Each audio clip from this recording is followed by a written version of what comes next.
Yes, very good morning, students. As you know that new economic policy or economic reform since 1991, this chapter is going on, and the topic of this chapter is the privatizations. Yesterday I have told you that what is the meaning of privatization and how the privatization impact our economy and why the government has adopted the privatization in the economy. I have told you that there are the four fundamental things which you should try to be learn before starting the privatization. These are the leakage, pilferage, inefficiency and corruption. These are the main drawbacks of our economy when the government started the privatization in economic sector. Leakage, pilferage, inefficiency and the corruptions.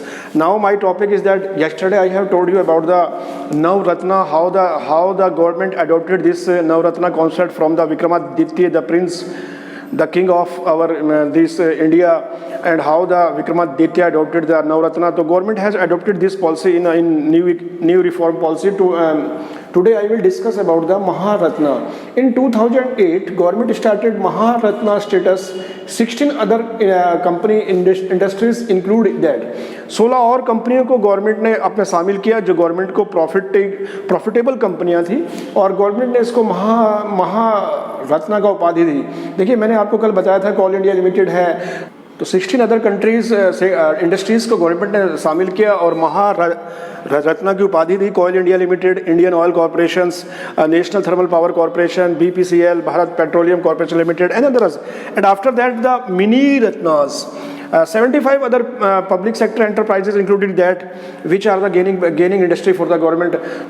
So the main reason behind this Navratnas, Maha Navratnas and the mini Ratnas is to pace the economic growth of our country.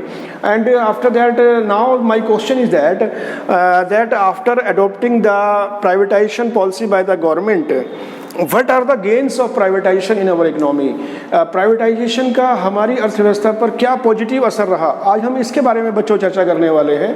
तो देखिए, जहाँ तक gain की बात है, देखिए privatisation से क्या होता है, प्राइवेटाइजेशन से का गेन क्या हुआ हमारी इंडस्ट्री में.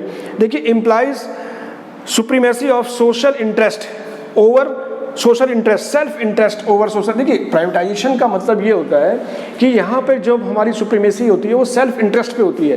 भाई, कोई भी प्राइवेट आदमी अगर अपनी प्राइवेट इंडस्ट्री लगाएगा तो उसका इंटरेस्ट ज़्यादा स्वयं के लिए होगा, ना कि सोसाइटी के लिए होगा.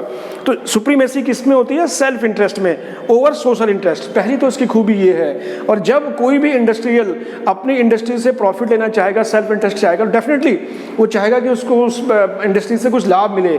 तो self interest over social interest. Number 2 है higher productivity in the obvious result. देखिए, सरकारी जो कंपनियां होती हैं या सरकारी जो इंडस्ट्री होती हैं उनका प्रोडक्शन लो रहता है. बहुत सारे बच्चों इसके पीछे कारण होते हैं. उन कारणों पे हम जाना नहीं चाहेंगे, फिर वरना ये बहुत लंबा लेक्चर हो जाएगा.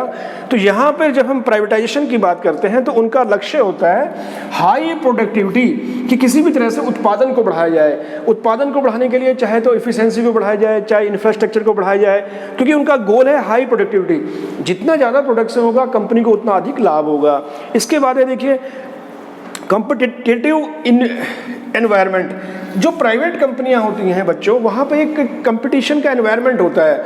ये होड़ होती है कि हम दूसरी कंपनी से आगे जाएं, हम उससे ज़्यादा प्रॉफिट कमाएं. तो एक कॉम्पिटिटिव एनवायरनमेंट होता है. इसके बाद होता है, देखिए,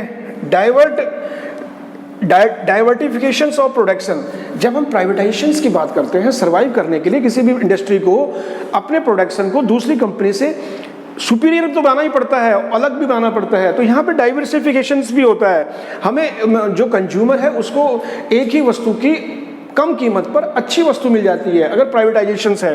तो यहाँ पे हमने कहा diversification of production. Next one is consumer sovereign. यहाँ पे देखिए प्राइवेट कंपनियों में क्या होता है इंडस्ट्री में, कि उनके लिए सबसे जो अहम व्यक्ति होता है वो कंज्यूमर होता है. अगर इंडस्ट्री का प्रोडक्शन अच्छा नहीं होगा तो वो उसका प्रोडक्शन क्यों खरीदेगा. इसलिए हमने कहा कंज्यूमर्स सोवरेनिटी. यहाँ पे जो कंज्यूमर होता है उसका आधिपत्य होता है. वो जब भी कोई वस्तु खरीदेगा जब कोई वस्तु उसको ज़्यादा आनंद देगी, ज़्यादा उसकी सेटिस्फाई करेगी. तो यहाँ पे देखिए क्या है, better quality of life. Consumer को बेटर क्वालिटी ऑफ लाइफ मिलती है क्योंकि प्राइवेट बहुत सारी कंपनियाँ अपना प्रोडक्शन निकालती हैं और हर कंपनी चाहती है कि उसका प्रोडक्शन दूसरी कंपनी से अच्छा हो, जिससे कंज्यूमर उसकी वस्तु को खरीदे। तो ये यहाँ पे देखिए एक बेटर क्वालिटी ऑफ लाइफ। देखिए अब ये तो इसके गेन थे, लेकिन प्राइवेटाइजेशन के कुछ लॉस भी हैं बच्चों। नंबर 1 लॉस ये है, socialistic pattern of the society is left. India is a democratic country, and in democratic country, all the human beings have some rights and some fundamental things to survive in a society. एक लोकतांत्रिक देश होने के कारण यहाँ पर जो सरकार का उद्देश्य है वो अधिकतम मुनाफा कमाना नहीं है, बल्कि सामाजिक भी है। जैसे आपने देखा होगा बहुत सारे स्कूल्स हैं, हॉस्पिटल्स हैं, इंफ्रास्ट्रक्चर है जो सरकार लोगों की भलाई के लिए तैयार करती है, वहाँ पे कोई फीस नहीं होती। अगर प्राइवेटाइजेशन हो जाएगा सभी चीज़ों का तो ये वाला पक्ष हमारा छूट जाएगा। तो ये जो मैंने बताया आपको, socialistic pattern of the society is left. अगर हम प्राइवेटाइजेशन, अब मान लीजिए सरकारी स्कूलों का प्राइवेटाइजेशन हो गया तो क्या होगा? जो एक सरकार का एक लक्ष्य था कि हर व्यक्ति को, हर बच्चे को शिक्षा मिले, वो कहाँ हो पाएगा? फिर तो फीस आपको देनी पड़ेगी। तो ये वाला पक्ष छूट जाता है। नंबर 2 है privatisation encourage free play of market forces. ये बहुत इंपॉर्टेंट है बच्चों। प्राइवेटाइजेशन, देखिए प्राइवेटाइजेशन जब होता है तो वो मार्केट की जो सारी इकोनॉमिक पॉलिसी है उनको फ्री कर देता है। मतलब इंडस्ट्रियल्स क्या करता है, वो कस्टमर की डिमांड देखता है, कस्टमर की आय देखता है, उसके अकॉर्डिंग प्रोडक्शन करता है। उसका उद्देश्य कोई सोशल वेलफेयर करना नहीं होता। तो जो हमारी मार्केट की फोर्सेस हैं वो एकदम से प्रभावित होना शुरू हो जाती हैं, और इससे जो बच्चों क्या होगा, जो गरीब आदमी है, जो डाउन ट्रोडन आदमी है, उसको बहुत नुकसान हो जाएगा।